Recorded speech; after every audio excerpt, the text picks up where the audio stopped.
Martin and him occurred? Nothing tangible, no. Go intangible on us then. So what do you mean nothing tangible? What do you have, if anything? And the circumstances and the totality of the whole thing that I'm looking at, as I interpreted it, when he says follow, walking behind, trying to find a direction, I construe that as follow.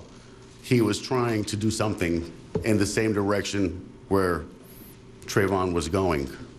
He was trying to see where he was. As far as the word follow, as my report may indicate, I mean, it's, but it's open for interpretation.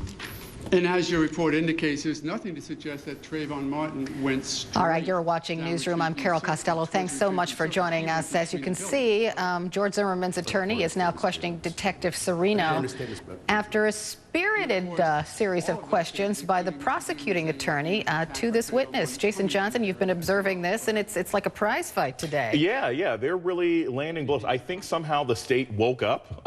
Maybe they saw that they didn't appear to be doing much for the last couple of days. I think they did a good job of sort of demonstrating contradictions between, I mean, basically it seemed like Serino was more questioning Zimmerman last year than this year. And so I think both sides have really stepped up. This is going to be probably the day that the jurors are really going to start leaning one way or another. Yeah, and I'm going to read off some things that came out of the prosecution's questions to Detective Serino. So during the time that Detective Serino was questioning George Zimmerman, Detective Serino felt that Zimmerman exaggerated the extent of his injuries.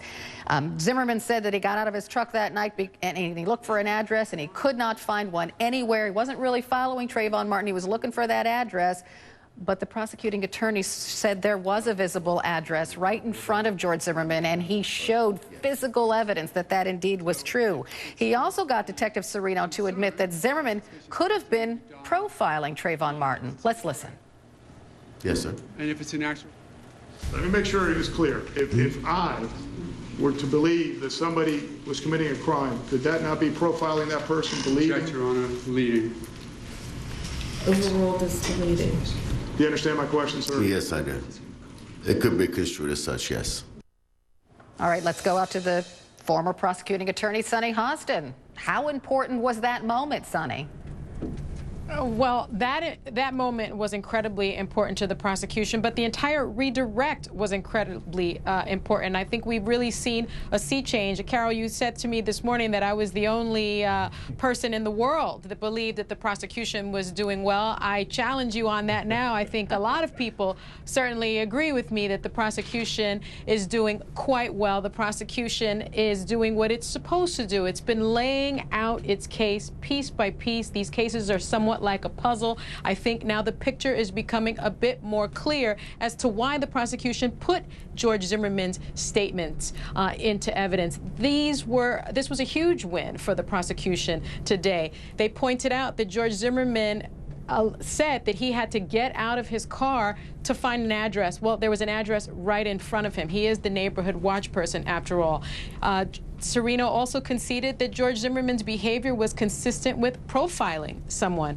Serino also conceded that the term effing punks, the terms that George Zimmerman was using, is evidence of ill will, hatred, spite. And those are all the elements that the prosecutor has to prove, right? The prosecutor has to prove depraved mind, that he had this sort of ill will, this intent, this spite. And they also need to prove, I believe, in this case, to refute self-defense, that George Zimmerman was the first aggressor, that he followed, that he profiled, that he pursued, that he confronted. Well, now, Detective Investigative Serino conceded that. And I think one thing that has sort of was very nuanced and sort of flew under the radar was that Bernie set up, the state rather set up, that this investigator was removed from the case shortly after this interview. And so I suspect that they'll follow up with the evidence from whatever other investigator was appointed. Okay, we'll see. On the other hand, Mark O'Mara, Zimmerman's lead defense attorney, certainly is not giving up.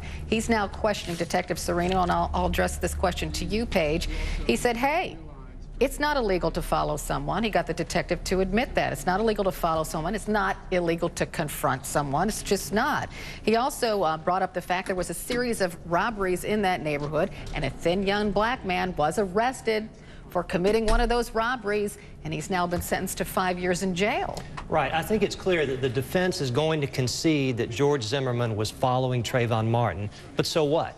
I see that the defense lawyer here is bringing the jury into the picture and saying, look, don't you want your neighborhood watch guy to follow someone like this, someone who he doesn't know why he's there, he doesn't know what he may be doing. So I think it's good strategy, I think it's good lawyering. Go ahead and concede the fact he's following him, but that's not necessarily bad, and it's not unlawful, and that's what he's pointing out here. Okay, we have to take a break. We'll come right back with more live testimony after this.